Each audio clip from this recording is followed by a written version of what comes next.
Good morning to all the students of class 9. Today I'll be explaining you the Battle of Trafalgar. What? The Battle of Trafalgar.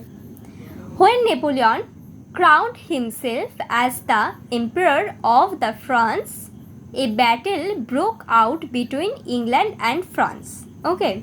When Napoleon crowned himself as the King of the France, a battle broke out between France and England. At that time, Napoleon came to realize that England had a strong naval power. Okay, at that time, Napoleon came to realize that England had a strong naval power. In the year of 1805, the British Admiral General Horace Nelson destroyed a major portion of French fleet. In the year of 1805, the British Admiral General Horace Nelson destroyed the major portion of French fleet. But not a single English ship was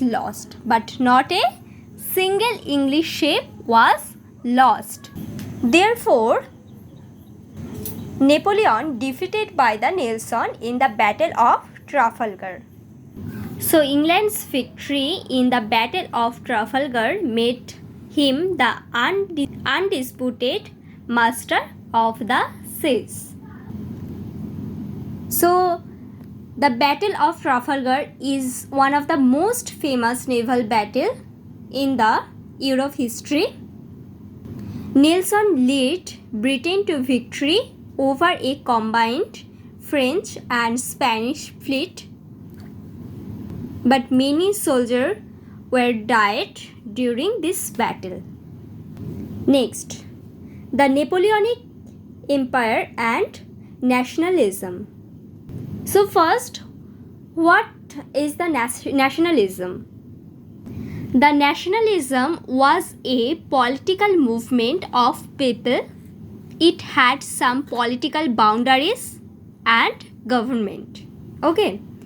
So, what is nationalism? Nationalism was a political movement of people. It had some political boundaries and government.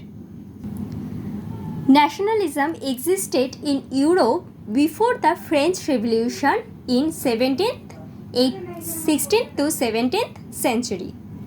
Okay, in the time of 16th to 17th century, nationalism existed in Europe before the French Revolution. It had big impact of the French Revolution and building up of the Napoleonic Empire. Okay, so it had big impact of the French Revolution and the building up of the Napoleonic Empire. The kings of Europe were the makers of the national states. The kings of Europe were the makers of national states. So, the national states was the loyalty of the people to the monarchy. Okay. So, the kings of Europe were the makers of national states. So, this national states was the loyalty of the people to the monarchy. And this nationalism consists with the revolutionary ideas of liberty, fraternity, and equality. For it impelled that all citizens, irrespective of their wealth and social status, would have equal voice in the decision making of the government. So again, what was the nationalism? Nationalism was a political movement of people. It had some political boundaries and government. And this nationalism existed in Europe before the French Revolution in 16th and 17th century, and it had big impact of the French Revolution and the building up of the Napoleonic empire, and this nationalism also consistent with the revolutionary ideals like liberty, fraternity, and equality. So I hope all of you understand the Battle of Trafalgar and the Napoleonic Empire and nationalism. After listening this explanation, read it again. Thank you, class.